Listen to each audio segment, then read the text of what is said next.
So I have a few announcements to make. There's a lot of them, so I'm going to move through them rather quickly.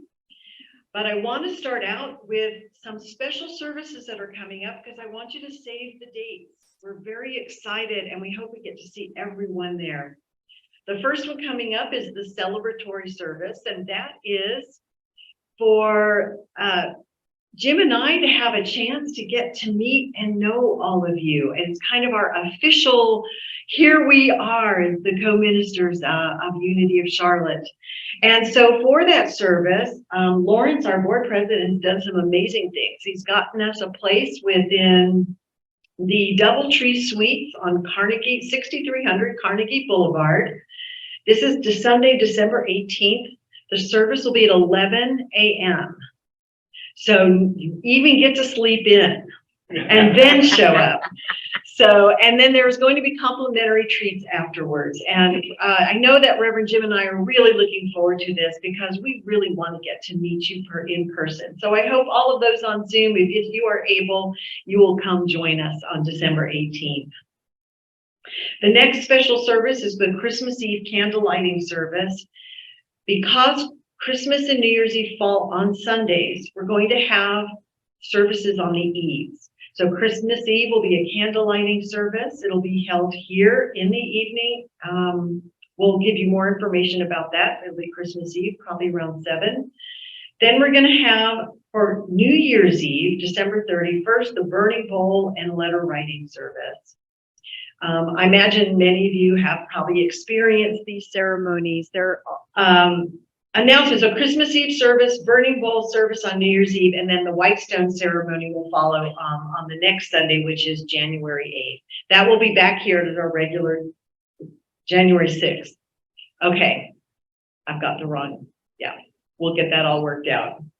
And that will be back here at the regular time in our regular Sunday service. So save those dates, bring a friend, invite others to join us. This is a really great way to, I think, bring in, prepare for the Christmas day when we tend to get very swallowed up in a lot of activity and fun, family and friends.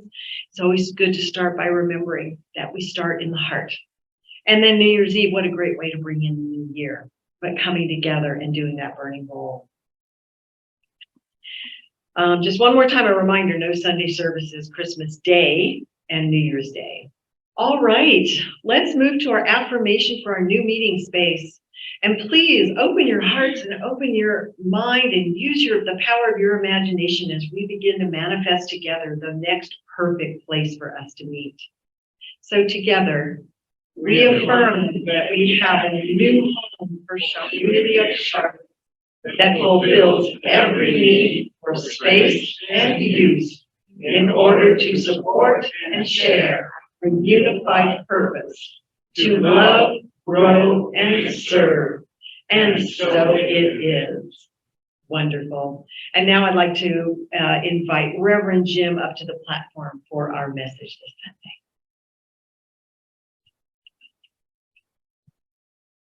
I forget that I have to hang on to my own microphone here. Good morning. Good morning, everyone. Oh, and I need to state, wow, so many things. Normally I wander the stage, so this is going to be, not today, I'm not going to wander, but good morning. I hope everyone had a wonderful Thanksgiving and yes, I see the applause out there. Last week, Reverend Lisa spoke about gratitude. She spoke about gratitude from the outside in, counting your blessings and being focused on those things that are outside of us that we are grateful for. And for some of us, it was that Thanksgiving meal. Maybe it was even friendships. Maybe it was that phone call to family. Those are the things where we found that flow of gratitude from the outside and then brought it into our lives. And that's all great stuff. That's all good stuff. The practice is incredibly valuable to us in order to see those good things in our lives. Today, I want to talk about a different kind of gratitude experience. Today, I want to talk about that flow from the inside out. So, different perspective. This is going to be from the inside out. And Specifically, I want to talk about the concept of the kingdom of heaven in reference to this gratitude from the inside out, the kingdom of heaven. There's also another term for this that we see in the New Testament, kingdom of heaven. What's the other term that we also read about? Kingdom of God. Kingdom of God. Kingdom of heaven, kingdom of God. And we're going to talk a little bit about that. But first is some Bible history, some Bible trivia, I should say. And you're going to get to know me a little bit better. I love trivia, and so I constantly sprinkle trivia throughout my messages, throughout my day, actually. So the kingdom of God is referenced 72 times in the New Testament, 72 times. The term kingdom of heaven is found 32 times, basically in the book of Matthew, which is my favorite gospel anyway. So Matthew spoke about the kingdom of heaven. And he was probably, historians and scholars think that Gospel of Matthew was written for the Gentiles of the time. In other words, and the term Gentile just means non-Jewish person at the time. So Greek person, whoever else. And that Gospel of Matthew was written for those people. So the kingdom of heaven was probably more comfortable for that audience that he was speaking to. But I find that term and that phrase comfortable as well.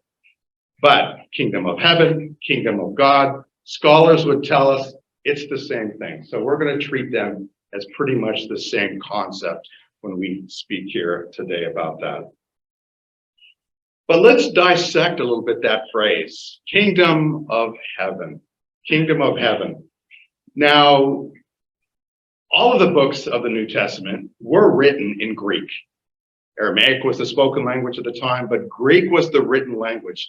Every single book in the New Testament was written in Greek. So we're going to look at these terms from that standpoint, from the etymology of the Greek language. So kingdom, in terms of that Greek language, refers primarily to the reign of a king, the reign of a king, as opposed to a geographical area. So not really the geographical, not the place, but the autonomy or the sovereignty of that kingdom. So hang with me here as we talk a little bit more about that. Kingdom as the authority to rule is what that Greek word would mean. So hang on let's put a pin in that as we move on to, and we'll come back to that Greek word as well. But Jesus said in the New Testament, seek ye first the kingdom of heaven. There it is on the slides.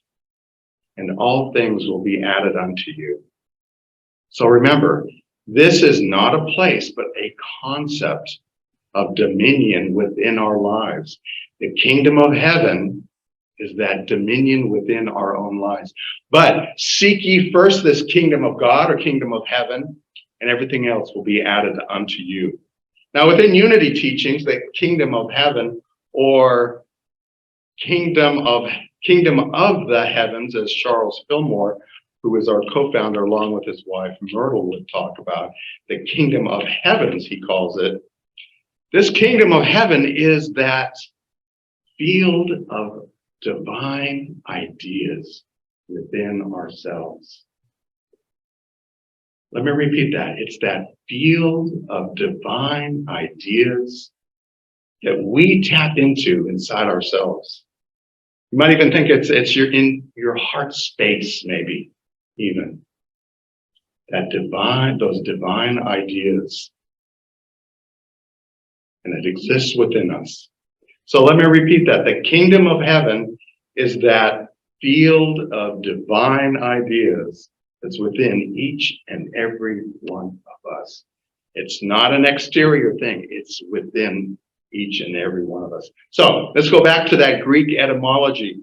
It's that place where we have, each and every one of us has that authority with those divine ideas within ourselves. It's that place where we tap into that, those messages, that divinity that we can receive as well. That's our heart space where we get to practice this idea of gratitude within our lives. So again, gratitude from within is from that divine space within us, that field of all possibilities. Everything, anything can happen that we can dream of. And of course, this kingdom of heaven is a state of consciousness, a state of consciousness that we live with. It is a transcendent kingdom where we're in charge beyond all time and space. Beyond all time and space. One where, again, we live in that space that Deepak Chopra would call that space of infinite possibilities within our lives. If we can bring it into thought, we can manifest it into this world. That's that message. If we can bring it into our thought, we receive those ideas, those divine ideas in our heart, we bring it to mind, and we manifest within this world. Within our Unity teachings, we speak of a higher state of consciousness, and sometimes that's referred to as our own divinity, because we are divine creatures. Or sometimes it's that Christ consciousness. It's another term that we use. So it's our divinity, our Christ consciousness is what we speak to within Unity. And this is in fact referring to that kingdom of heaven. That's the divinity we're talking about. That's within each and every one of us. So again, the message from the New Testament, from that Gospel of Matthew, seek ye first the kingdom of heaven. And for me, that means go within. That's where I need to go first.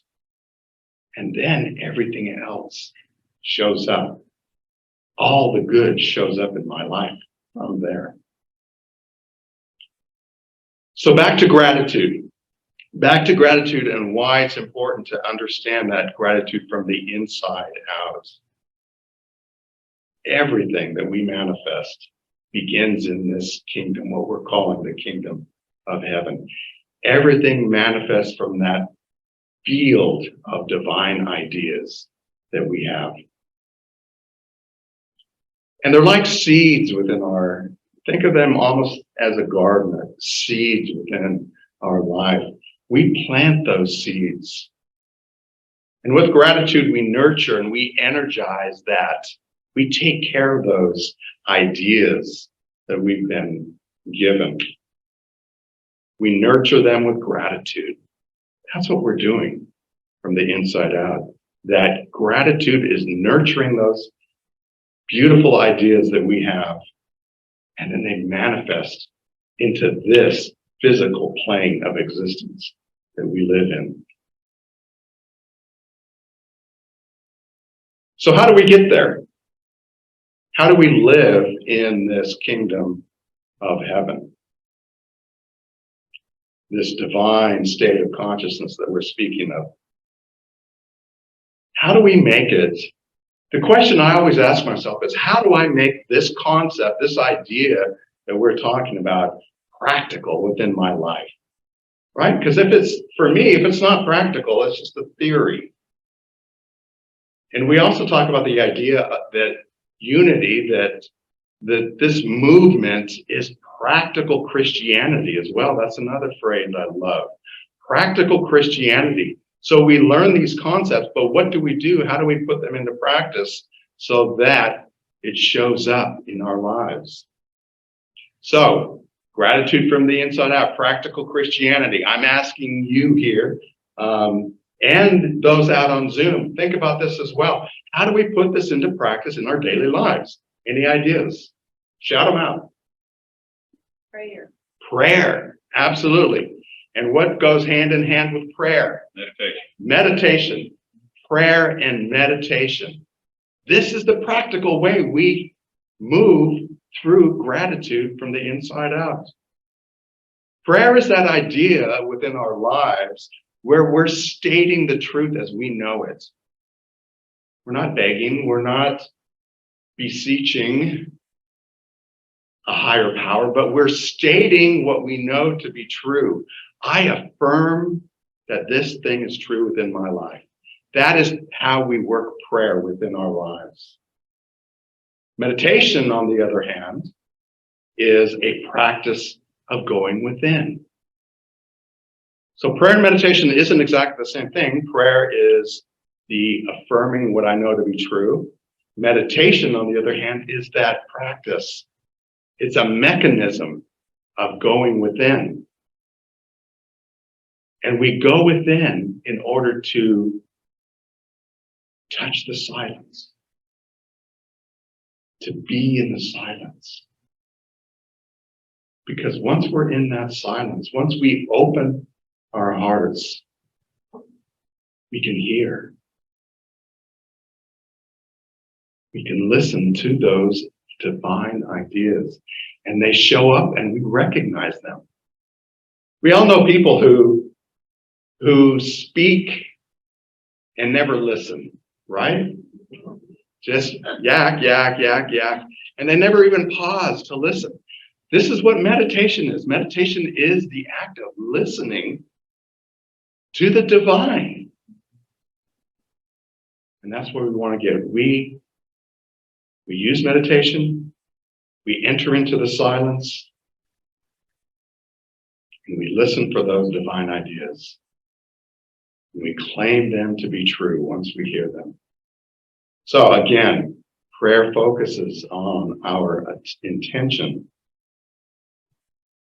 and knowledge of what is true and what we want more of, again, with gratitude. Meditation is that practical means by which we enter into the silence. The silence entering into the kingdom of heaven. And this is where we find our guidance. This is where we find our inspiration. I encourage you, if you don't have a meditation practice, start one. Hopefully on a daily basis. And come speak to me. I've taught meditation before. I can give you tidbits. I can give you ways of, because everyone does it a little bit different. And maybe one of these days coming up, we'll have a group that gets together and practices meditation. This is where we deeply feel the gratitude from the inside out. That's the practical way. Prayer, meditation, taking the time to feel that from within. So thank you. Know that I love you, I bless you, I appreciate each and every one of you. I see the divine in each and every one of you. Namaste.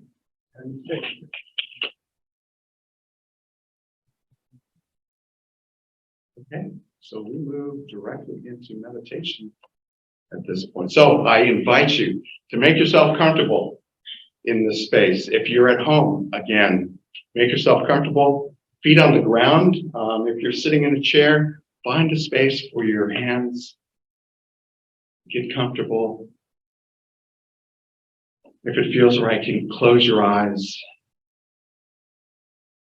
If not, you can softly focus on something out in front of you, whatever feels right. Notice your breath. Find your breath as a way of moving into the silence. Everyone finds their breath at a different space. You may feel it in your belly as your belly moves in and out. Focus on that for a moment. You might feel it in your chest as it expands and contracts.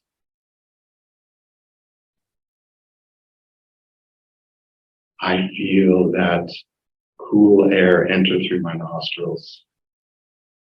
I feel the warm air leaving there again. That's my focal point. That's how I focus on my breath. But everyone is different.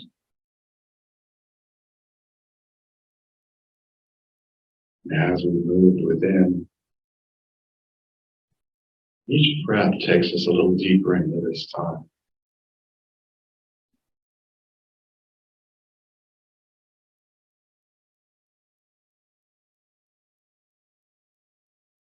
We know that our natural state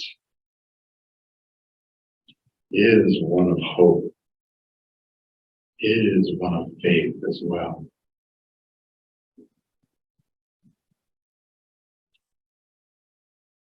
This first Sunday of Advent, hope and faith. And I focus on these qualities at this time. And I'm grateful for those concepts and that knowing.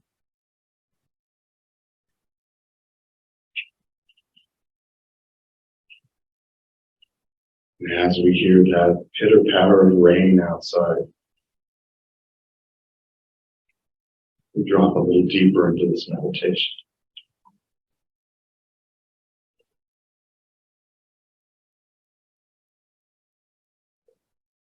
We come into knowing that our reality,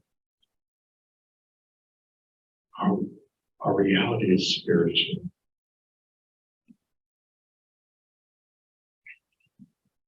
My reality is spiritual.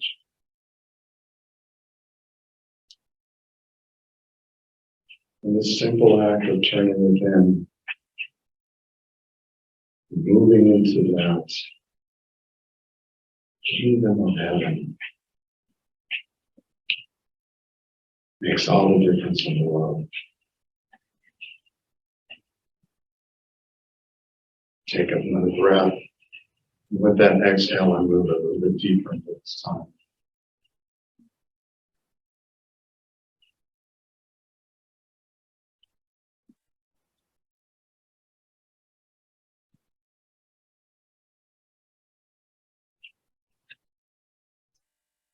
And now for that space,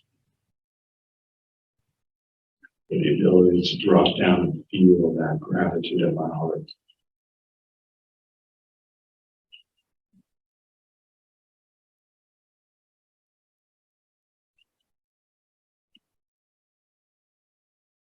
For the next minute or two, we will move into that silence.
And easily and gently we begin to come out of that silence.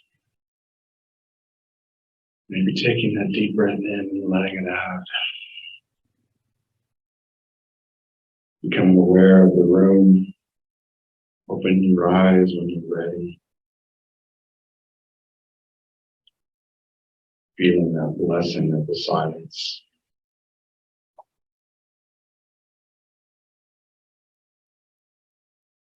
So it is.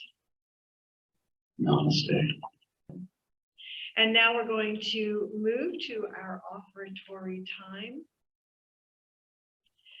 And we remember that as we give, we receive. And gratitude is the same as generosity, both in giving and receiving. So I invite you to join me now to say our prosperity blessing together. Joyously, I Spirit, knowing divine presence, flourishes and multiplies. All that I am, all that I am, all that I hear, and all that I receive.